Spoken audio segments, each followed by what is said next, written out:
have Frédérique with us, a fellow coach and I may say a close colleague who I'm happy to have with us for this interview series within the WellBE project. And I want right now, right away, give you the floor to present yourself, Ray. Welcome.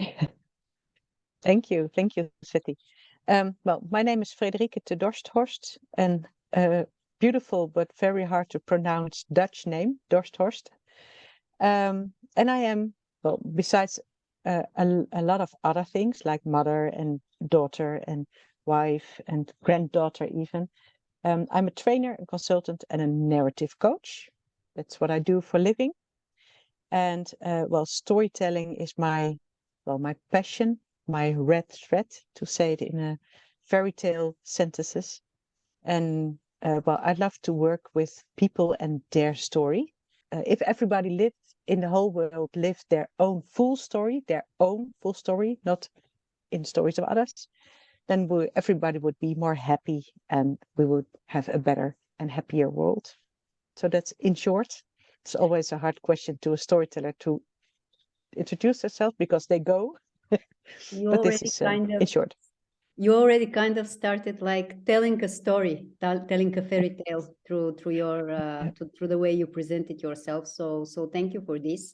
You know that the WellBE project, its concept, its aim is to embed coaching into training and facilitation. So we assume that we speak to people who are to one or more like level extent introduced already to coaching. So my question would be how narrative coaching is different from coaching and what has to do narrative coaching and storytelling with the concept of coaching in training. Well, I always say that narrative coaching is a way of coaching. So I don't really see a lot of differences. I use other systemic coaching and all those kind of things. I also use, but why do I introduce myself and name myself a narrative coach? It's because I approach the things people tell as a story, and every story has some basic elements in it. A hero and a problem and a place where the story takes place, etc., etc. And if you unravel your life story as if it is a fairy tale, for example, with a hero, with a bad guy, a dragon, I always call, etc., etc., then you it's easier to enlift. I'm not sure if that's the right English word, to enlift your problem, to untrack your problem from yourself. A lot of my clients, they come here and I am blah blah blah blah blah, and then they name their problem, they mention their problem, so they identify themselves with their problem. And that's what I think a lot of coaches will recognize with their clients too. But the difference is that I say, okay, so you are the hero, and who is the bad guy in your story, your problem story, and who is what is the goal, what might be the solution, or what might be the inspirator, and all those story elements. That's how I approach it. So that's one difference. The other difference is the moment you tell people that they live in a story, they kind of immediately recognize within themselves the ability that in every story, everything is possible.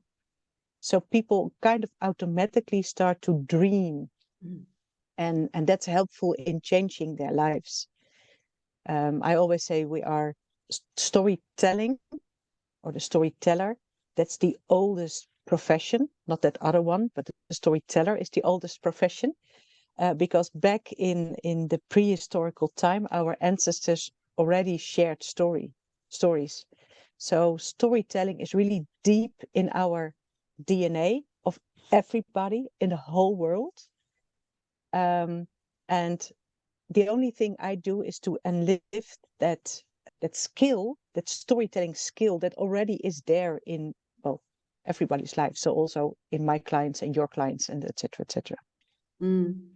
I listened to you with interest, and I realized that it's such a beautiful way to work with perspectives, to introduce perspectives, to introduce the different angle to the client, the coachee, or to the group even, and at the same time for them to see it as a story, help them, I can imagine, to detach and indeed to recognize their own story with much more compassion and really to become a director as a role in this story, and at the same time being the main character, probably.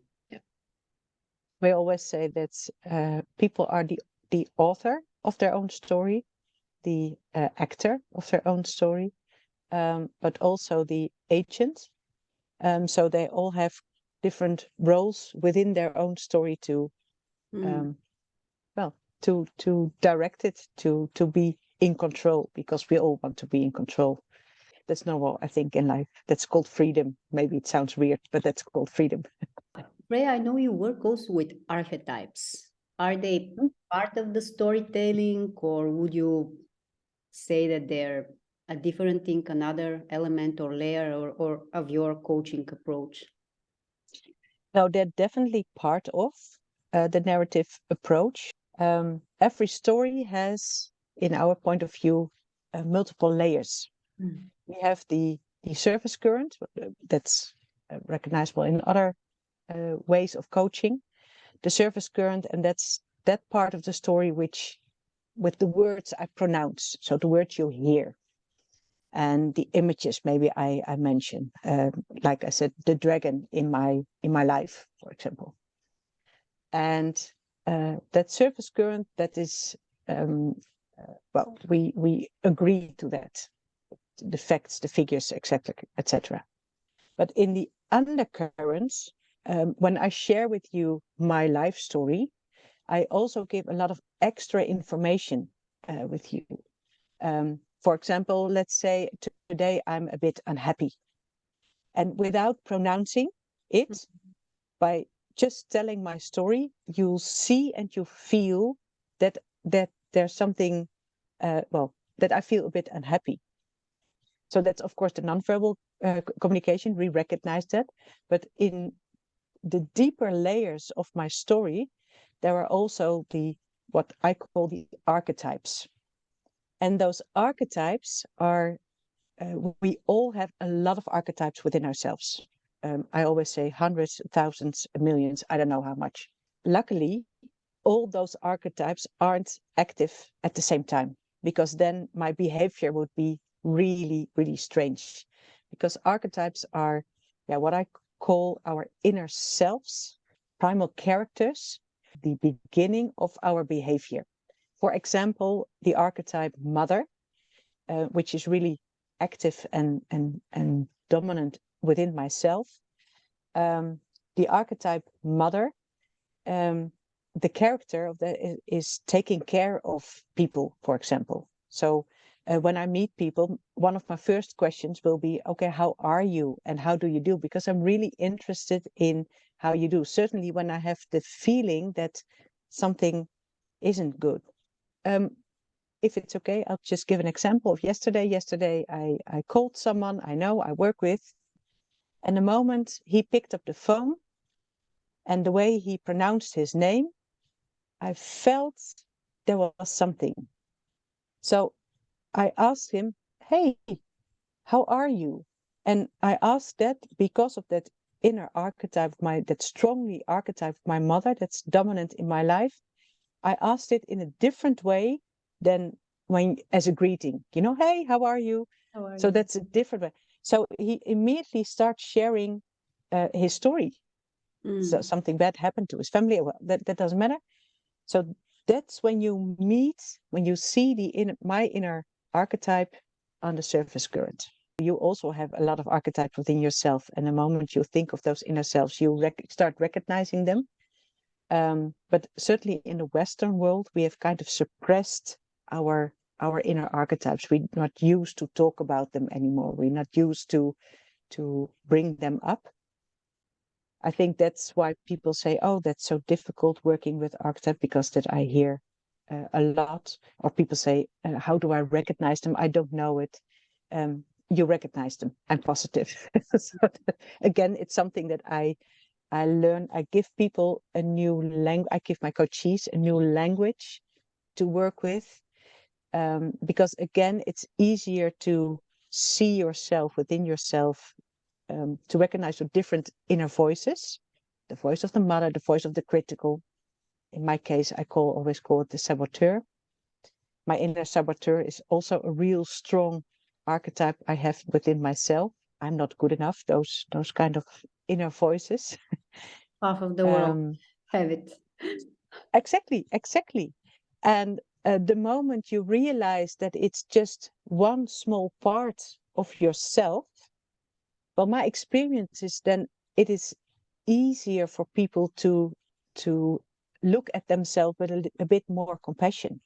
And when I explain to people, okay, that archetype of the saboteur, the one who tells you the story that you are not good enough, it's one part.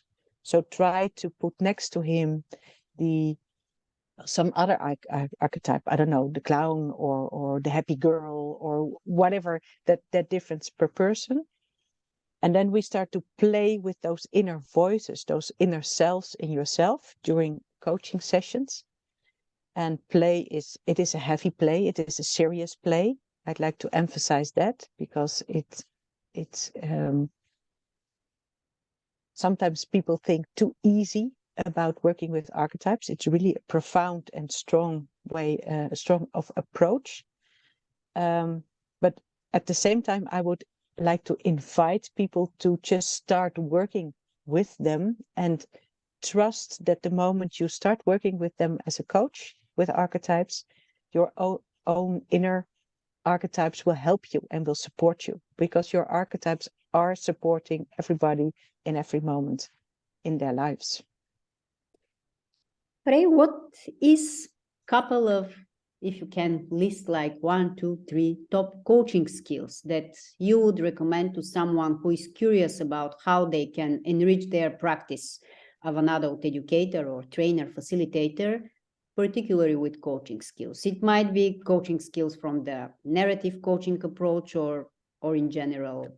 There isn't right or wrong answer. I'm just curious, which are a couple of your favorite coaching skills?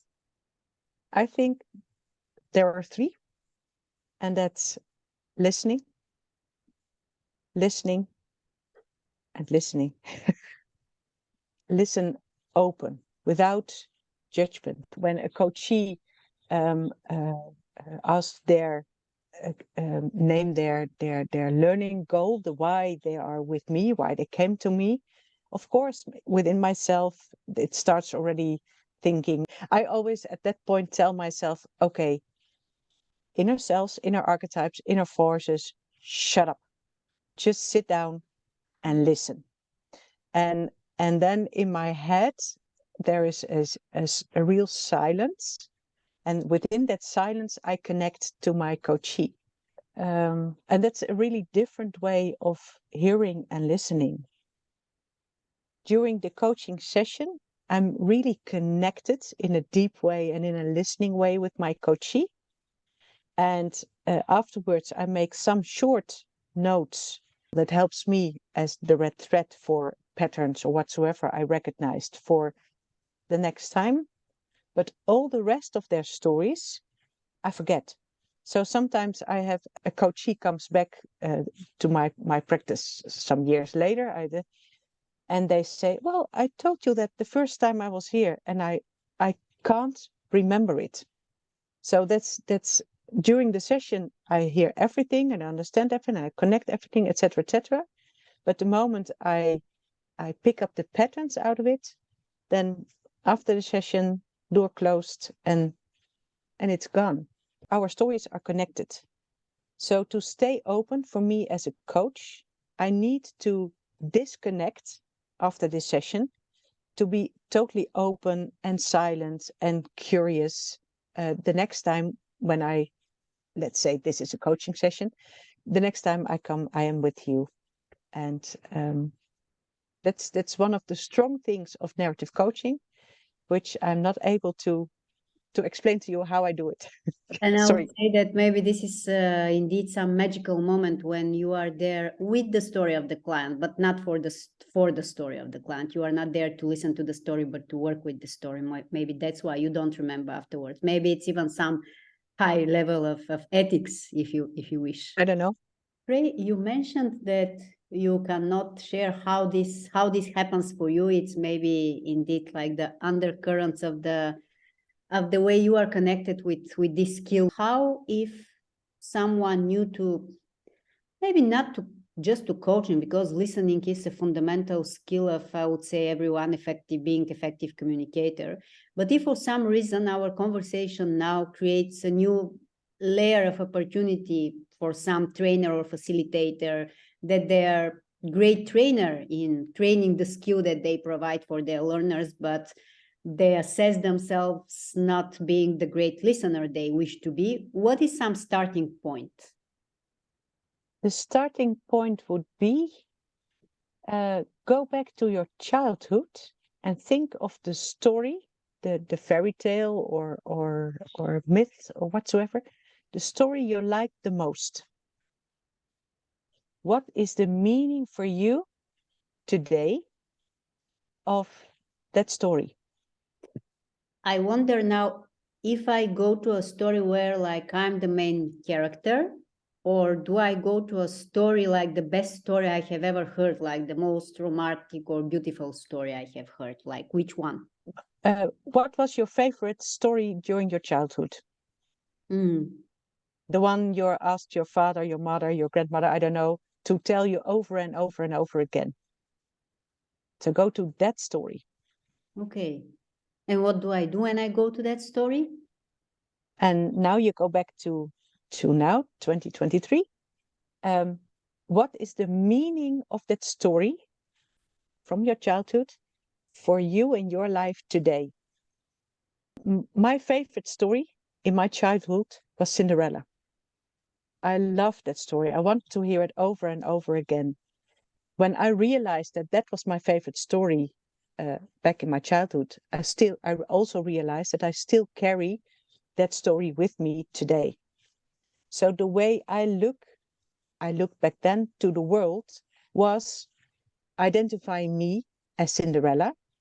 So I kind of always waited for my prince to come and rescue me from my bed, etc., etc. But that waiting, so the meaning for me today was that very often I sat at home and I was waiting for someone to rescue me instead of standing up, going out the door and do the things I wanted.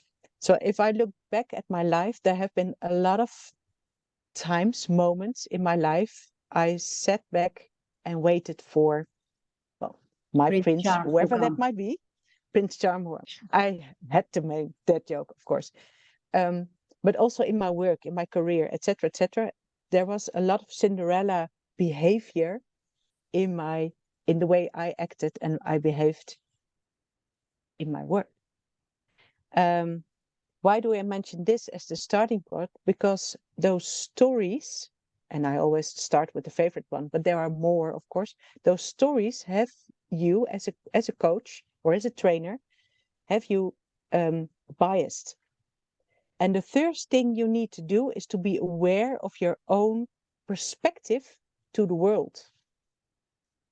My perspective to the world was that I had to wait for somebody else to help me with my shoe of glass, to put it in, and then I could go out. And the moment I realized that I was biased in that way, I was able to stop waiting and stand up and go.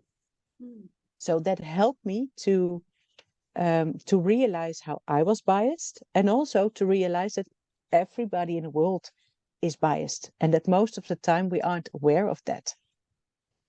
So that would be my first step advice to, and this counts for coaches, this counts for trainers, this counts for HR people, for manager, for everybody in the world, to be aware of their own inner biases and how they blind ourselves. That's the negative way, but also, of course, there's also a positive side of the same story, and how those biases help ourselves and support ourselves in, well, being who we want to be.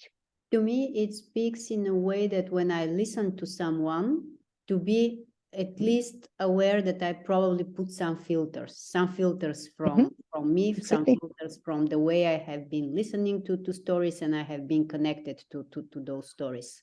And even if it doesn't remove all the like judgment, prejudice, at least it's a step forward, knowing that I'm probably biased. It's already a start to solve this. Starting point. Yeah. Thank you so much. It was super inspiring to have this interview, and Thank you. I'm beyond grateful for your time and for being guest in this video series.